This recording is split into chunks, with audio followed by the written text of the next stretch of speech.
Welcome back to the Wax Quill Podcast. Woohoo! Let's talk about trauma and characters and Yeah. conveying trauma. Yeah, so that part was easy because I'm a psychiatrist and I deal with people that have severe trauma all the time. So I know what it looks like. I know the progress. I know how people get better. I think that piece is often missing. Uh, Everybody kind of knows what PTSD looks like because there's lots of it in popular media. But a lot of times the way people get over it is kind of hokey and contrived. And there's a good reason for this, right? I'm not giving the writers too much grief because number one, they're not specialists, but that's not the issue. The issue is that the real way people get through it is gut busting hard work, and it would be kind of boring to watch it unless you're living through it, right? Or you're the therapist or the psychiatrist. No, then it's not boring. But and putting that into a story, that's tough. That's tough. So what I tried to do here is bring in the most important points to it, and then at the end, a character who is experiencing trauma and is coming to terms with it. There's a clear difference between the beginning and the end, and it is mostly reflective, if not any one particular person that I've worked with, but kind of an amalgam of people that have dealt with. I'm a veteran. When I was an Air Force psychiatrist, I dealt with a lot of folks with combat trauma, which is more what Liam was exposed to. But trauma comes in many different shapes and sizes. But the process of getting better is very similar. I don't know if I'm answering your question. No, keep going. This is interesting. Go. Okay. So, one of the biggest challenges with trauma is accepting the things that happen to you. Right. And so if you're writing a story about this, you want to show that they're avoiding, don't just tell them, obviously, because that's boring. But if you can show that they're doing it through behaviors like Liam drinks a lot at the beginning, but he avoids in a lot of other ways too. He avoids this horrible trauma that he's experienced. And in particular, he's one of the most devastating parts of the trauma that he's got to deal with is not so much the physical, but the emotional, the what we call the moral injury, which is something we talk about in war trauma in particular. A belief that you're morally inferior because you didn't do A, B, and C, or maybe you feel guilty because you did A, B, and C in these horrible situations. He works through a lot of that kind of stuff. When faced with the opportunity to get revenge, he faces that inner moral challenge. I liked that hopefully part. You've noticed. Oh, when? I liked that part. You didn't shy away from it. You showed it, and I appreciated that, because a lot of people are like, oh yeah, Superman, he's too good for that. Like, no. And then they move on. But yours was much more real. Yeah. I liked it. Well, and that's the thing is I'm going for is emotional realism. I wanted to make it feel, even though I'm in a fantasy world and there's all these impossible things happening, that doesn't matter if the emotions are okay. If the emotions are on point, then it'll draw you in even more and you'll buy into the fantasy stuff even more. If you don't do that, then you'll lose people. They'll pull away and they'll go, this is just fluff. Right. So if he's facing with this situation where he can get revenge and he might even torture somebody, I didn't want, like you said, I didn't want to shy away from how that would actually be experienced if he was in that moment. And then, I'll leave it to the reader to discover what he does with that. But there's another dimension to this too, in that I show this from 2 points of view, not just Liam's, but also Mia's. And she's kind of a reflection of him, right? Particularly at the end. We won't spoil anything, but she's got her own trauma that she's dealing with, even though she wasn't assaulted or attacked like Liam was. It's a very different kind of trauma for her that she has to figure out.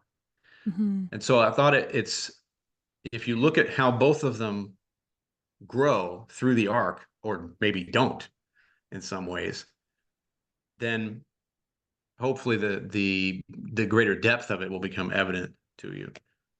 But it would be very hard for me to describe it necessarily, like in words. Like, there's a certain thing about fiction writing, I think, that's really important to remember, and that's, if you go into it with yes, by all means, come up with a theme, but if you're going to tell a story that has a theme that you could just say, then why would you bother? Why don't you just say it?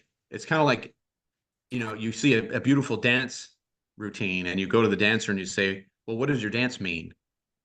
And maybe she says, well, if I could just tell you that, I wouldn't need to dance it, would I? You see what I mean? So the story is the meaning, just like dreams. And that's how it connects to dreams. The meaning of the dream is the imagery that you see, but you've got to recognize it as symbols and metaphors. And that on a certain level, it's going to be impossible to explain it completely. Because if you could do that, you wouldn't need to dream it like that in images. So same thing here. I just threw a ton of stuff at you. It's all good stuff, though. Okay. See, I've heard that somewhere else. I don't remember where I heard that, but like, oh, if your theme is, oh, don't lie, then okay, that might be a good picture book, but let's get a little more into it. Let's get deeper into what McKee has a great way of looking at that, actually. He says, I think it's McKee. He talks about developing your theme, but you don't want to just leave it at that, because like you say, then that it comes across as trite, forced, or maybe even preaching, right? And that'll lose your readers faster than anything. Instead, you come up with whatever your theme is, and then you come up with a counter theme to it, like the counter argument to that, and you make it as good as it can be, and then show how they interact with each other, and they do this, So in King of the Forgotten Darkness, one of the themes that all three characters face is whether or not they, when they get to Arantir, what are they going to do then? Do they go back to Midworld if they get a chance or not? And why? Each one of them has a different arc in that respect. Yeah. So that's the way to avoid, coming across as ham-fisted with your theme. Come up with a really good counter argument to it. Or why would you, if like lying, right? That's a great one. Never lie. It's bad. Well, if I'm going to make that my theme, I'm going to come up with every scenario I can think of where lying is really, really tempting. And so that as you're reading it, you're like, yeah, maybe there is some times when you can lie, that kind of stuff. Kind of like, well, if just using Lord of the Rings again, like the One Ring, there's a great bunch of reasons why you should use it. And yet they keep having to go back to, well, that won't end well, right? Even though it's very tempting. Kind of like that. Yeah. Yeah. Magic systems. I am writing some fiction books, right? And I haven't really known what to do for the magic system. I want to have rules. Not that people necessarily need to know the rules as they're reading it, but I want it to make sense, because I hate it when you're reading a book and it's like, oh yeah, there are all these rules, and then in the end, oh, turns out the rules weren't necessary. Here's a cop-out.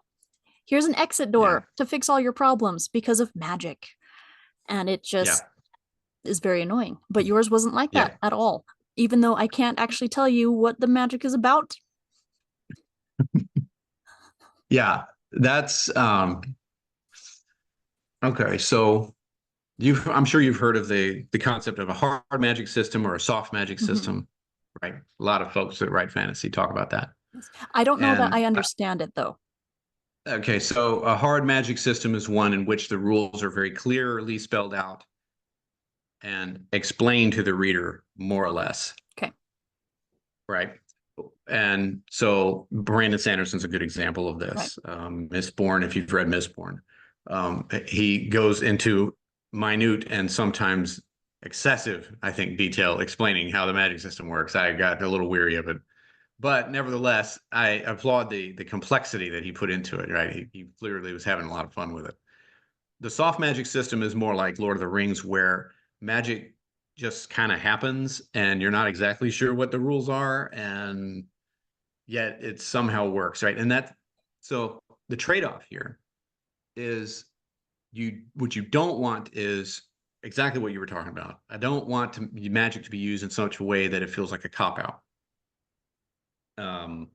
Aragon, if you've read that, felt like that way to me. I felt like it was anytime he got into a problem, he would just use magic and get out of it that way. And I'm like, that's no consequences. Super boring. It's so boring.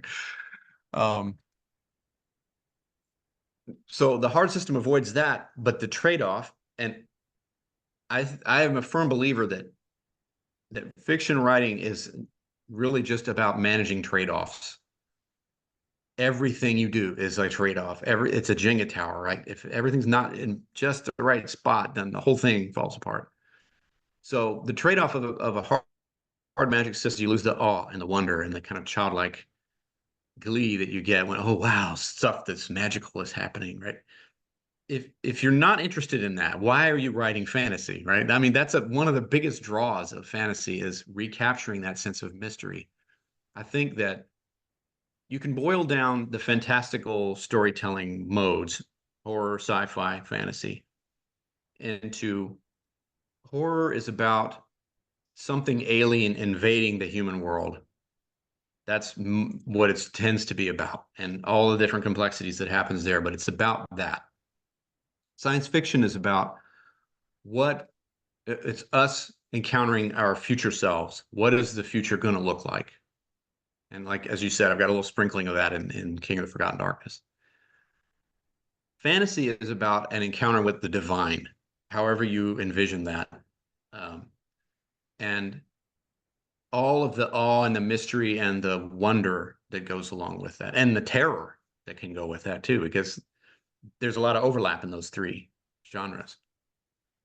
2001: A Space Odyssey, I would argue, is all three. If you've ever seen that movie. I haven't. Yeah. I've heard about it though. Oh, okay. Well, now you know what's happening. When you watch it, you'll see it. But magic, then you want to kind of balance between those two things. And so I guess this long preamble about what hard and soft magic systems mean for me to tell you that I don't think that really matters that much. Mm-hmm. Okay. I think what really matters is your conception of what is fantastical in your story to begin with. Okay. So why write fantasy? Well, because I want a lot of cool, shiny, glittery stuff happening. Okay. That's fine. So you can write the next Marvel movie and it'll be entertaining for 5 minutes and then you'll forget about it. On the other hand, if I want to use fantasy like dreams use fantasy as a way to predict an emotional reality in images, well, then you've got your hands on something with more meat on its bones, in my opinion. And the magic system is very much a part of this. So what you want to ask yourself is, what does magic mean or represent in my world, in my story? In Lord of the Rings, magic represents higher levels of being because only the wizards and elves can use it, and sorcerers who are getting their power from demons, like Sauron, characters like that. So it's not something we're really supposed to be doing. Harry Potter is another example of a magic where the magic in that world represents, essentially, it's an expression of idiosyncrasies. People who are not conventional or a little weird or odd are the wizards in her world. And they're the ones that they dress funny and they're interested in weird stuff. And, they're not normal like the Dursleys. She has a pretty dim view of normal, obviously. Doesn't portray the Muggles very kindly. So that's what it means in that setting. And that's a pretty hard system, although there's some soft elements like, you never know why the wand picks the wizard. That's the soft element. That's the mystery. And as long as it doesn't get anybody out of any jams, that's perfectly fine. So if you're using magic, you don't want it to solve problems. if you don't have hard magic system, you don't want it to be used to solve problems. If you have a hard system, then you can get away with it. You know, that makes a lot of King sense. of Forgotten Darkness, King of Forgotten Darkness, magic is a way of representing the artistic impulse itself. If you'll notice, Mia is very artistic, but it's not just somebody who likes to doodle every once in a while. No. I'm talking about people who cannot stop working on their thing, their whatever it is, and they have to, or their brain drives them crazy, right? It's just relentless. If you've got that, then you've got what I'm depicting as magic. And in Midworld, it just manifests like that. But when you go into Errantier, it manifests as the soul fire, and you have the magic and the wizard marks and all of that kind of stuff. And again, it gives you the ability to do stuff other people can't do, much like an artist can do things that most people can't do, like draw beautiful scenery or whatever. But there's always a cost, and that's what the wizard marks are about. And the more that you learn, the more marks you get, and the more random stuff happens to you that other people don't have to deal with. So it's not like, this is one complaint I've heard about Mistborn, is that you've got the Allomancers and the Mistborns, and they're like so super OP compared to all the rest of the schlubs that can't do anything particularly interesting. And that's about it, right? There's really no big drawback to the power. And so it feels like, I don't want to say Mary Sue, but it feels like you're just handing all this power to some character and like they can just do whatever. You know what I'm saying? So like if you're going to have a character be powerful and be able to do something like wield spells and things like that, and you're going to use them as a POV character like I did with Mia, then I think it's important to show that it's not all roses and it's not all free power.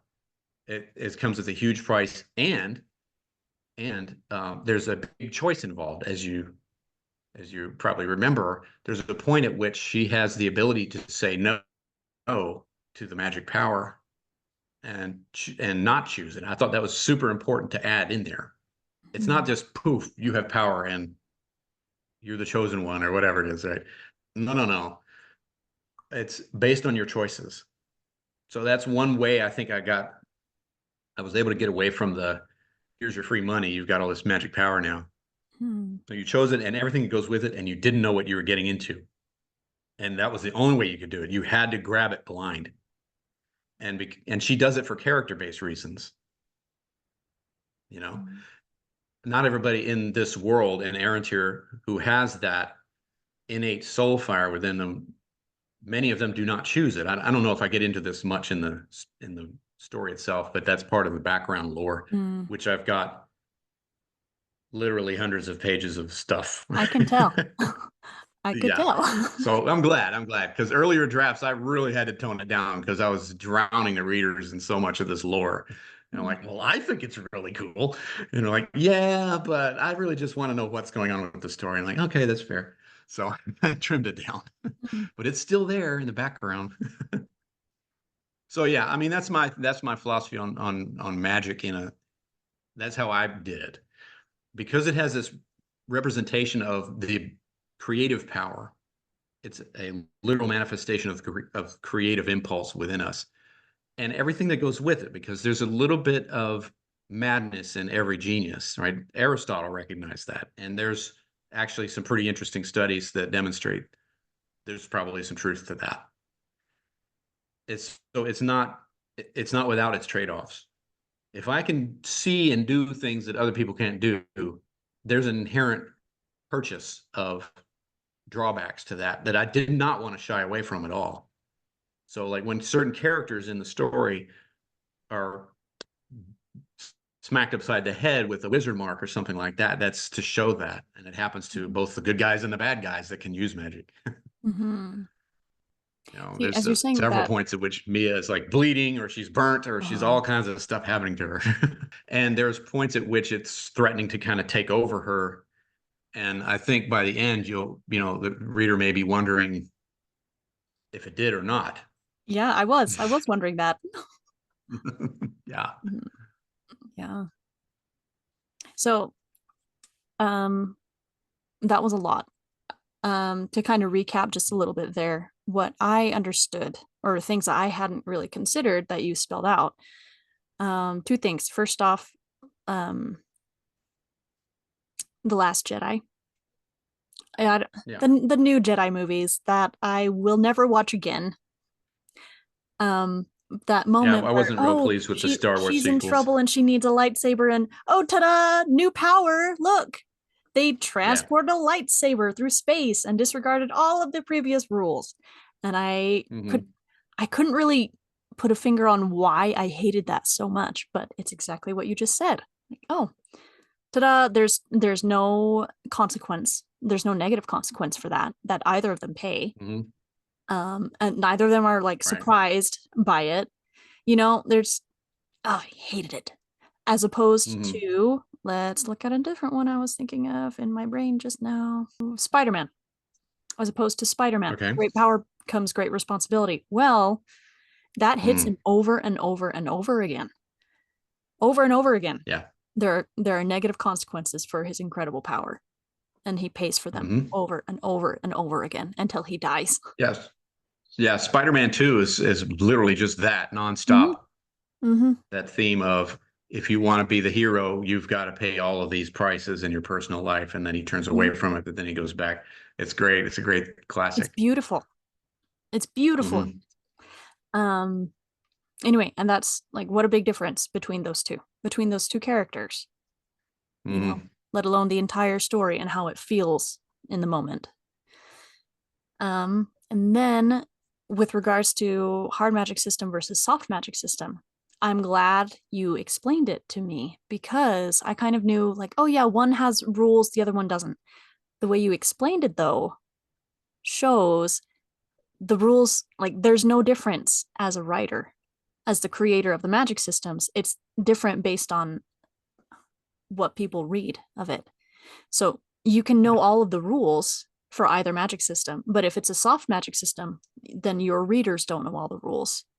Right. You know? That's helpful. Like, that's very simplified, and I appreciated that. So thanks. Well, good. I'm glad. Yeah, it's all about the trade-offs and what you want magic to do for your story. The story is the number one thing, right? Clarity is king, but story is even above that. So it's the emperor. I don't know. So what point is it serving in your story? Is it serving to represent something emotionally real and authentic?